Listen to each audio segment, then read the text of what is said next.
İnşirah sohbetleri başlandı. Şuna bir kriz yaşamadınız ki. Biz kelishdan avval Qur'oni Karim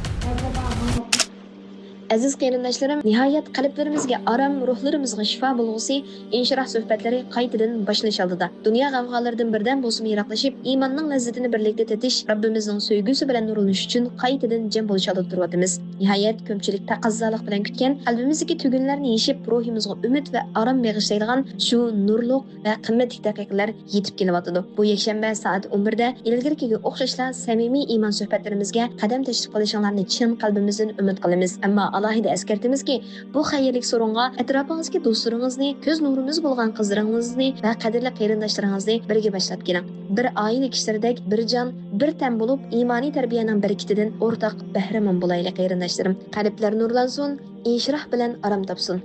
Sizlarni seg'inish va taqozolik bilan kutamiz. Alloh omonat.